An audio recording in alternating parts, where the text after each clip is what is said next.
Wysteria, energy, twister.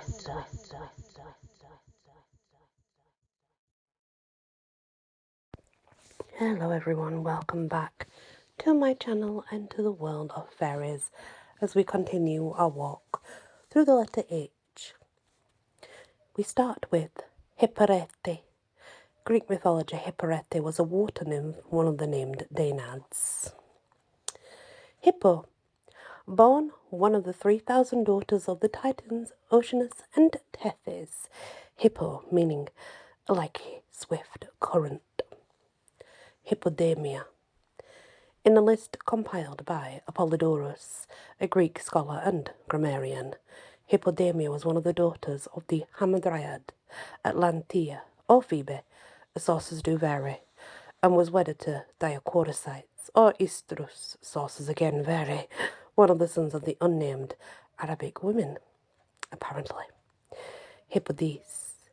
In Greek mythology, Hippodis was a water nymph. She was one of the named Danads. Ippomedusa, Greek mythology. Ippomedusa was a water nymph. She was another one of the named Danads. Hippone, ancient Greek mythology. She was one of the Hamadryads. She was one that was born from the incestuous relationship between Oxylus and his sister. Hippono, a sea nymph. Hippono was one of the named Nereid of the Temple of Orsas, the waves actually, but yeah. She was born to Nereus and Doris. Hippoth, a sea nymph from Greek mythology. Hippoth was a happy but very silent nymph. So we have the Hivang, but the way it's pronounced, it could be a silent H, but many people pronounce it differently. So we have what is known as the Heyavangia, the Levangia, and the Levenja, one of the many dwarfs named in the Voluspa. The Hildolf, one of the many dwarfs named in the Voluspa. So then we have Hawk, which is also being spelt and pronounced as Lock. In Nordic and Teutonic mythology, Hawk was one of the named Valkyries, one of the nymphs of battles. Min, similar to the Hamadryads of classical Greek mythology, the Hymn were tree spirits of gnats from Burmese folklore. This nature spirit wanders throughout the forest, violently shaking anyone it happens to cross. They're sometimes said to be demons of ague and fevers. That's different. Then we have the Hikur, but also known as the Niknur, Nika, Ninanok, and Nikkur. They are Faroe Islands and Iceland. They're a water fairy similar to the Kelpie, approaching as fine apple-grey horses with reversed hooves. It stands on the seashore awaiting someone foolish enough to climb on its back. Should ever this fairy animal get a rider, it would charge straight off into the sea and absolutely take the person along with it and drown them. Hob. Obviously a hob is like hobgoblin, hobthrust, hob of the thrust, hobthrush, hobthrust, lob, Robin Goodfellow, thus. Those are all the different names associated with hob. Northern England, a hob is a species of friendly but mischievous fairy, although it's oftentimes used to reference the fae in general. According to the law, the hob would help the farmer in the field, the shopkeeper in his store, the wife with the household chores, until one day he's given a coat or thanked for his service. Deeply insulted and infuriated, the hob leaves, which again is just another saying for brownies, right? That's all it is. Hobgoblin. We've already done the hobgoblin, but originally the hobgoblin of England was actually a good-natured house fairy, very quick with chores and helpful, similar to the Danish Nies and the German kobold and the Scottish brownie. However, it was fond of playing practical jokes. Eventually, under Puritan influence, the word came to take on a negative tone and referred to any form of malicious being. As the word became more connected to the injurious beings, the appearance of the hobgoblin changed as well. They were described as having a horrifying appearance, easily frightening anyone. Eventually, to see one then became a death omen. But I'm just going to tell you now, don't believe everything that you read, especially after Christianity came in and after the Puritan and whatnot, because hobgoblins are really not all that bad. Yeah, they're mischievous, of course they are, but they're not a death omen, okay? Hobmen is a generic name for the category in which the various species of hob belong. And sort of the fairies that do fall under the hobmen are the boggarts, the fenaderi, the grogak, the killamunis, the lubberdfriend, the fiend, the pooka, fuka, Robin Goodfellow, will-o'-the-wisp, silkies, pixies, all kind of come into that category. Hothrust, a brownie-like fairy said to live north of England. Hobthrust was different from other fairies in that he was reported to carry an iron pot, stirring the thumb bones of children he kept in it as he walked about. Gee, he sounds really nice. Not. Hobyas. These are my favourite. Hobyas are cannibalistic goblins in England fairy lore. The Hobyas are malicious and murderous. They will kidnap children and tear down crops. These nocturnal fairies are fearful of dogs. Very true. Very, very true. The Hodekan, also known as the Hutchin and Hathkin, Little Hat. The Hodekan was a kobold once living in the palace of the Bishop of Hildesheim, Lower Saxony, Germany. Said to be kind and having an obliging disposition, even making announcements of events about to happen. Hodesken was a little felt hat low on his head, so much so his face was completely covered. Unfortunately, Hodesken had extreme reactions to being affronted. His good nature was replaced with a murderous and violent one. Eventually, the bishop had to banish and exorcise him out of the way. Hodge Poker. The goblin Hodge Poker was a nursery bogey from the folklore of England, and his two brothers were Mum Poker and Tom Poker. Hogstari, one of the many dwarfs named in the Voluspa. Hogmen. Hogmen are the most feared of fairy people in the Isle of Man. November 11th is known as Hollandtide. It is believed to be the night the Hogmen move their home using fairy paths.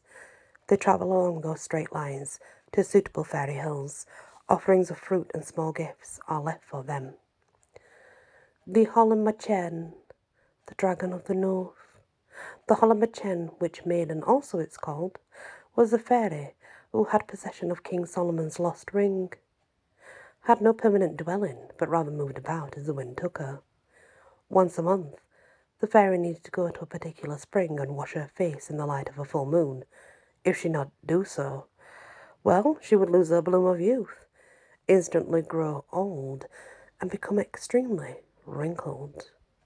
The Holly King, I'm so glad he's in here. The protector of holly trees. The Holly King is actually a Hamadryad, and the King of Winter. Prior to the introduction of Christianity, the Holly King was a personification of the tenacity of life, and was in power from midsummer to midwinter, after which the Oak King came into power. Depicted as an old man wearing winter clothing, he wears a wreath of holly, carries a holly branch as a staff. He was once the Celtic god of the dying year. Homeric nymphs. So, Homeric nymphs are the nymphs created from the ancient Greek epic poet, the Odyssey, basically. They are the nymphs in there by Homer. That's what they are. Homme de Boo. In French fairy lore, Homme de Boo, he goat man, was once a god, but had been reduced to the status of fairy, living in the forest between France and Spain. In some stories, he is described as being very similar to a Scottish brownie. In this role, Homme de Boo is on occasion referred to as Ancho. He lives in shepherds' huts in the mountains, drinks their milk, eats their cheese, and by the fireside will converse with them. Although these encounters seem innocent enough, there's always a feeling of dread associated with him. Hooper of Sen Cove In Sennen Cove, West Cornwall, England, there is believed to live a nature spirit called Hooper, who warns the locals of approaching storms. Described as looking like a large sheet of cloud mist stretched across the bay with a dull light in the middle of it. Hooper will appear before a storm and make distinctive yet strange whooping sounds. The fog this fairy created was thick enough, even if his calls were ignored. A fisherman would have to intentionally make a very poor decision to sail out into it. Those who did were inevitably lost at sea forever. Hore. Greek mythology. Hore, the correct moment.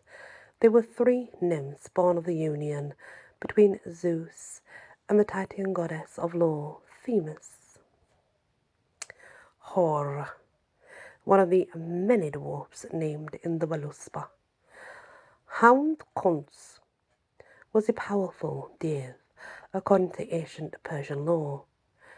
He slew Tamuras, the king of Persia. Hounds of Anwen. The hounds of Anwen were the spectral fairy hounds associated with Anwen, the underworld, in Welsh mythology. Owned by Arawn, Lord of Anwen, the pack was usually sent out on their own to retrieve souls of Anwen or to reveal and occasionally consume a corpse. So you'd have to look at the first branch of the Mabinogi tree to understand all this, what's going on. But they were described as being shining white with red ears. But other sources say they were small grey hounds with red speckles. But to see them is basically an omen of death. Now, after the introduction of Christianity, the hounds of Anwen were reclassified as hellhounds. However, Anwen itself was more accurately defined as a paradise. So, again, Christianity changed what it actually was, unfortunately. House spirit, domestic fae, domestic fairy. Tom to Gub, in British law, a house spirit is a domestic fae, 1 or 2 classes of fairy.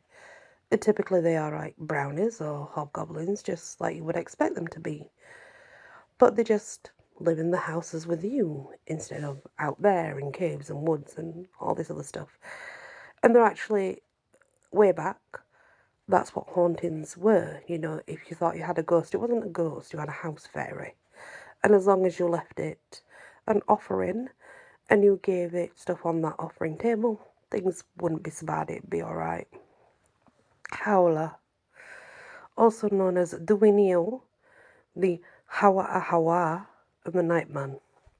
On the Isle of Man, the Howler is a fairy known to call out from the mountains just prior to a storm. This nature spirit received its name from the distinct sound of the dismal call. Howler, howler. Yikes, very scary. Hu Xian, Chinese law, Hu Xian, fox fairy, is a malicious fox fae. They are powerful shapeshifters and are believed to be a guardian spirit of the seal of some of the high officials. We call them kitsunes over here. But they're the same. Hogstari. Hogstari, one of the many dwarfs named in the Voluspa. The Hulda folk, hidden people. They're a species of reclusive fairies in Scandinavian folklore. Although their interaction with humans is very rare, when it occurs, they will deal fairly and reward good and honest behaviour. To ask a Hulderfolk for a knife is considered very unlucky and ensures having a curse being laid upon you. Huldra, lady, ruler of the forest. Pine Tree Mary is also called. Norwegian folklore, it is believed, an individual fairy, woman or nymph named Huldra lives in the forest and mountains. Descriptions of the Huldra vary across the country. Sometimes she's said to be beautiful, but when seen from behind, it reveals she's hollow. Other times she's said to be blue-skinned, in areas where she's known as the Skogsniat. She's said to be blue-coloured but wear a green petticoat. As Huldra, though, she is most commonly known. She is said to be beautiful, wearing a blue petticoat, a white snood that nearly hides a long cow-like tail, so what I think it means is a long white coat. A physical trait she's mostly embarrassed of. Particularly fond of brindle-coloured cattle, she keeps a handsome and thriving herd of hornless cows. In the mountains, a song can be heard over a great distance, a low and a mournful tune. Some of the Huldras are very, very vicious, and they will go out looking for men who crave sex. And if you're a man and you crave too much sex, and you're going to take the Huldra up on the offer when she offers you free sex and go with her into the woods, and then she's just going to kill you, okay? You're not going to get any sex, so don't do that. Huldra folk. In regions sporadic through the country of Huldra, is not thought of an individual being, but rather a race of fairy, the Huldre or Huldra folk. They're also known as living in mountains, wearing nothing but green-coloured clothing, and they raise herds of blue cattle, known to yield copious amounts of milk. The Huldra men tend to their herds in pasture lands mortals have abandoned. The music of the Huldra folk is called the Huldra Slaat. It is a minor key and known for its dull and mournful sound. In Lapland, the Huldra folk are considered to be a beneficent nature spirit, living underground, coming to the surface quite regularly to work with the animals of the woods. In the winter, the Huldra are said to feed the hibernating, especially the bears, so gently as not to wake them, of course. The Huldu folk. In Iceland, the Huldu folk are a rare race of people with many characteristics similar to the Fae. Living a life cycle similar to humans, they mature, marry, and have children. The Huldu folk live in communities and are usually associated with sacred boulders or hillocks. The Himu Himu, a tutelary nature spirit from the Maori mythology. The Himu Himu escorted the cultural hero Mahuhu on his journey. They have the ability to shapeshift into animals and could take on the form of a natural phenomena. The Horoko, a famous giant or ogre from the 17th century fairy tale collection. So it's just in a story. Hyad, also known as Hyades and Thyiades. The Hyad Reina, they were the 12 species of nymphs. Like I said, there's many different species of nymphs born of many different gods and goddesses and such. To go through them all would just be like, we'd be here forever. Seriously, we really would. Hill de Moor. In Copenhagen, Denmark, the Hill de Moor are a species of fairies being similar to nymphs of ancient Greece, as they live in elder trees and avenge any injury done to them. If a movable object is made from elder wood, such as a child's cradle, the infant will never know a moment's peace, as the Hill de Moor will poke at it and pull its legs. It is believed before an elder tree is cut, one needs to ask permission, and they have to ask it out loud. Hill de Moor, allow me to cut thy branches. Of course, I suppose you would have to watch out for what the answer would be, right? Hippolyte, one of the muses, the highest chord of the lyre she was, and she represented one of the 3 strings on the popular Greek musical instrument, the lyre. Hyperia, she was a nymph of spring from classic mythology of Greek, the town of Argos as well. Hyperepe.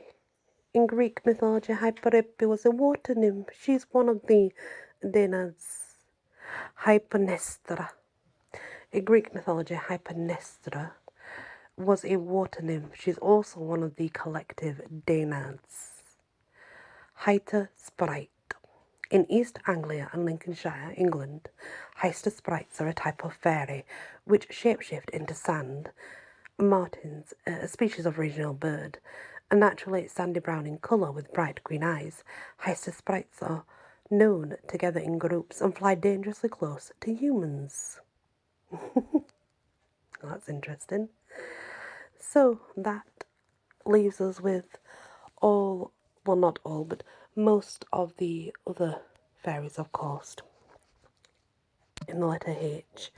So when we come back, we'll move on to the letter I, and maybe I'll start leaving out like the Greek nymphs and stuff if you want, because I don't put them all in, and honestly, there is so many. Like, you'd have to just do a whole section on those.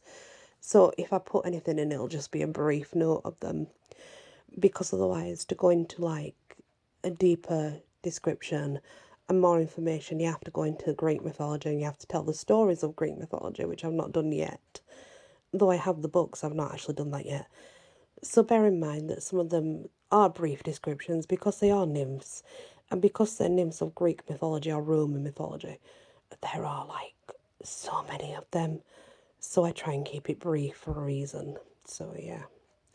Please hit that like, share if you can. And if you've not yet subscribed, please consider doing so. Many blessings. Wysteria, energy, twister.